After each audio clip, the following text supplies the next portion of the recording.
Hello students. आज का हमारा ये लेक्चर है वो है आपको लीनियर क्यू के बारे में, मतलब आपको लीनियर क्यू को कैसे इम्प्लीमेंट करना है सी प्रोग्रामिंग पे। तो सबसे पहले जानते हैं कि क्यू होता क्या है, उसमें हम कौन कौन से टास्क परफॉर्म करने वाले हैं, उसको सी में कैसे एग्जीक्यूट करेंगे। ओके, सबसे पहले हम देखते हैं कि क्यू क्या होता है। तो सबसे पहले Q it is a linear data structure. आपका जो डेटा स्ट्रक्चर है वो दो पार्ट में डिवाइड होता है, एक लीनियर डेटा स्ट्रक्चर और एक non linear data structure. Linear data structure की बात करें तो लीनियर डेटा स्ट्रक्चर में आपका जो डेटा एलिमेंट्स है वो एक सीक्वेंस मेंटेन करता है, सीक्वेंशियल फॉर्म में रहता है, एक के बाद एक के बाद।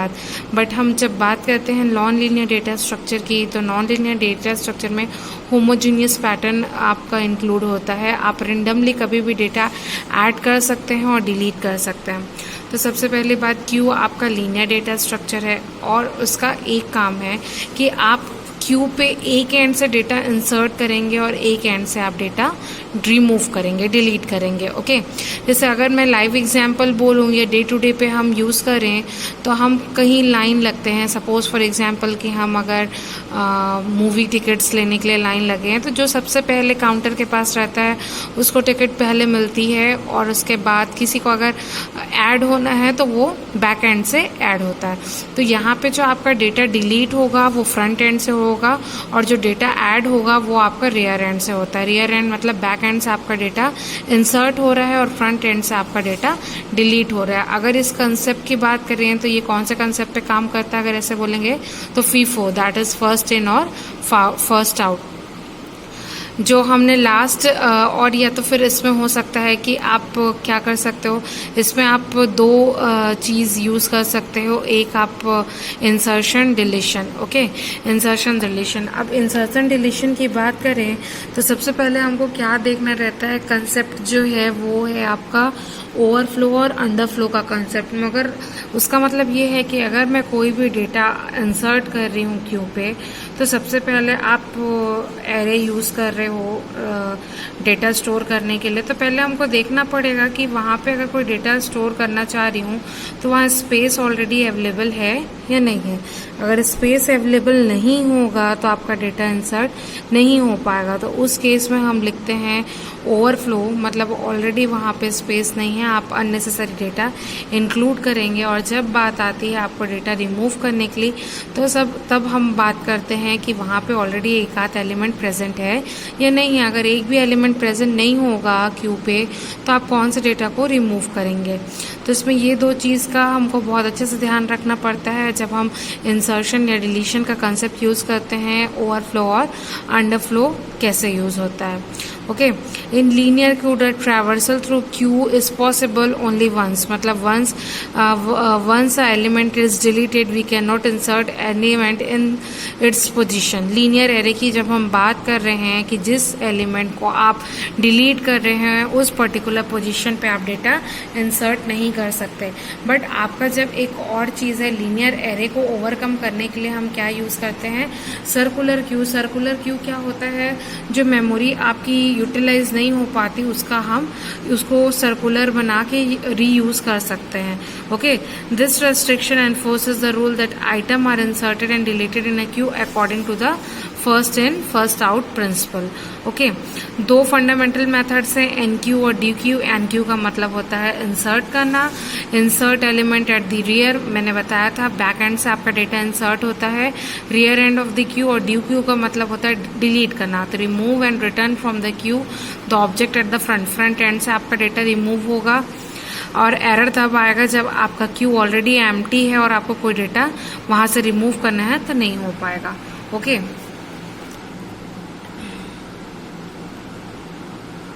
ये आपका लीनियर क्यू का इम्प्लीमेंटेशन है, simple array based linear Q. यहाँ पे आप देखेंगे कि ये आपका ये फ्रंट एंड है फर्स्ट में और ये आपका रियर एंड है। अब मुझे डेटा इंसर्ट करना है 6, तो अब आपका रियर एंड क्या हो गया, इंक्रीज हो गया, बट फ्रंट एंड आपका एज इट इज है। ठीक है, जब भी हम डेटा ऐड करेंगे तो आपका कौन सा कंसेप्ट यूज होगा, इस चीज को आपको हमेशा ध्यान रखना है। आपको प्रोग्रामिंग तभी समझ में आएगी अगर हम डेटा ऐड कर रहे हैं तो कौन सी वैल्यू ऐड हो रही है, इंक्रीज हो रही है, वो है आपकी रियर एंड। तो आप यहाँ एग्जाम्पल पे देख सकते हैं कि रियर एंड पे आपका डेटा इंसर्ट हो रहा है और फ्रंट एंड से आपका डेटा डिलीट होगा। तो जब हम इंसर्ट की बात करें तो आपका जो चीज़ इंक्रीज होगा वो रहेगा रियर एंड, हमेशा इंक्रीज होगा।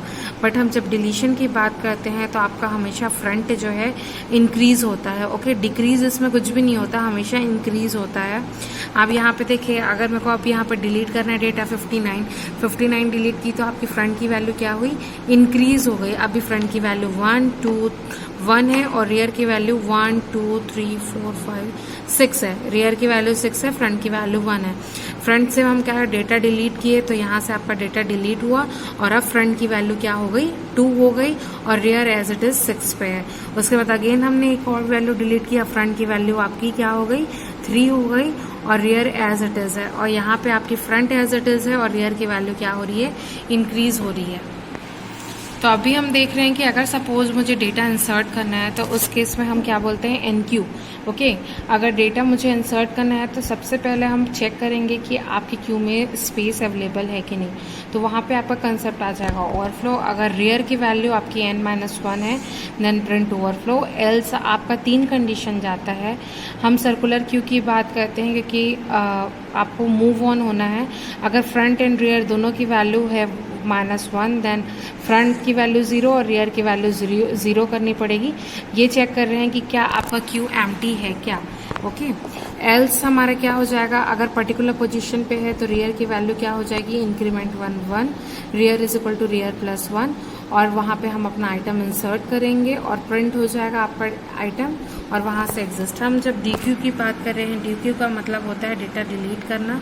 यहाँ पे क्या हो जाएगा आपका DQ में सबसे पहले अंडरफ्लो का कंडीशन चेक करेंगे। अंडरफ्लो मतलब आपका डेटा वहाँ पे अगर एक भी डेटा नहीं रहेगा तो आप डिलीट किसको करोगे, वो।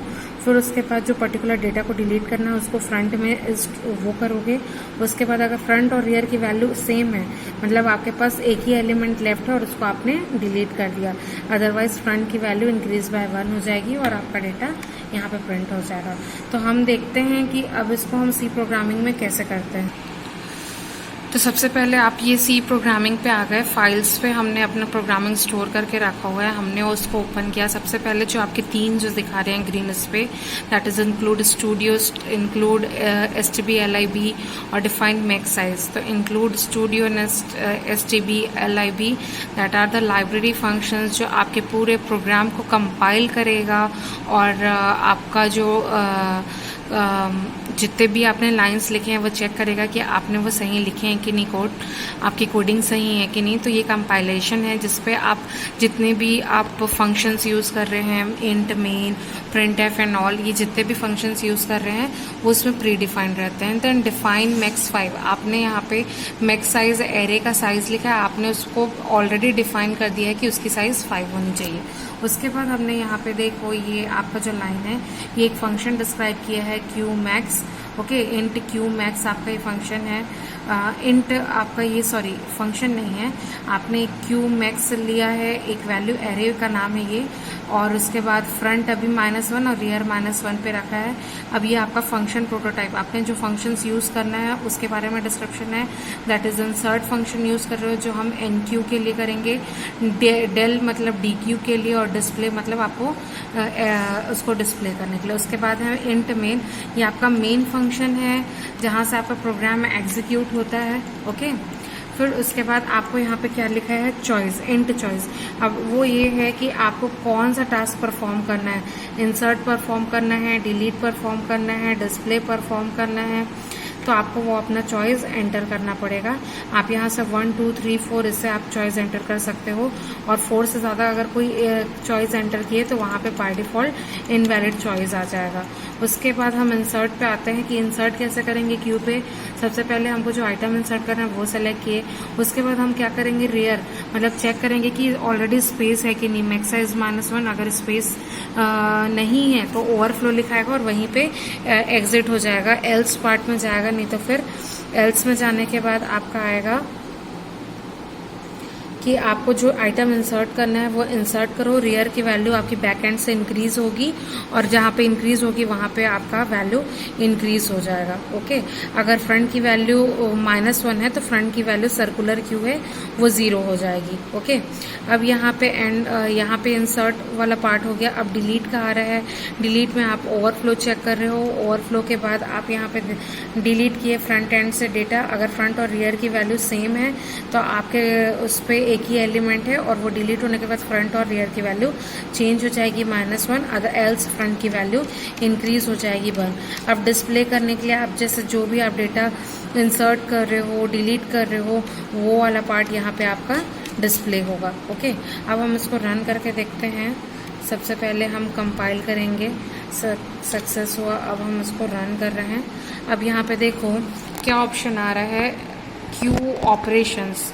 हम इन चारों में से सपोज सबसे पहले हमको इंसर्ट करना है। ओके, एंटर योर चॉइस 1, हमने लिख दिया 1। अब यहाँ पे आपको बता रहा है कि कौन सा एलिमेंट आपको इंसर्ट करना है। ओके, तो अब यहाँ पे हम लिखते हैं सपोज 34 हमको इंसर्ट करना है। ये हो गया। अब हमको क्या करना है, क्या 34 हमारे इसमें इंसर्ट हो पाया है क्यू में कि नहीं, इसको चेक करते हैं डिस्प्ले के थ्रू। 3 हमने किया तो यहाँ पे देखो the queue elements are 34 insert हो गया। अब हम अगेन इंसर्ट करते हैं। ओके, क्या इंसर्ट करते हैं 45 वैल्यू। ओके, अब यहाँ पे अगेन हम डिस्प्ले करके देखते हैं तो हमारे क्यू में देखो 2 एलिमेंट प्रेजेंट है, 34 और 35। सपोज अब मेरे को क्या करना है, डिलीट करना है, तो कौन सा ऑप्शन चूज करूंगी, 2 मैंने चूज किया। कौन सा, एंटर योर चॉइस। अब वहाँ से देखो आपका एलिमेंट डिलीट हो गया और आपके पास डिलीट होने के बाद जो एलिमेंट बचा है वो आपका है 34। ओके, यहाँ पे आपका एलिमेंट डिलीट हो गया। अब हमको डिस्प्ले करना है तो ये हमने डिस्प्ले किया।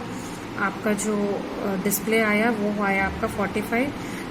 अब अगेन हमको डिलीट करना है। देखो यहाँ पे आप देखेंगे, गौर करेंगे कि सबसे पहले हमने जो element enter your choice 2 delete का हमने ऑप्शन चूज किया था, तो डिलीटेड आइटम 34 हमने सबसे पहले एंटर किया था। फ्रंट में वही वैल्यू थी, वही डिलीट हुई। सेकंड एलिमेंट हमने 45 अभी भी क्यू में है। अब सपोज हमको वापस कोई एलिमेंट डिलीट करना है तो हम यहाँ पे सेकंड चॉइस डालते हैं। जो आपका डिस्प्ले हुआ वो अब आपका कोई भी वैल्यू नहीं बचा। Thank you.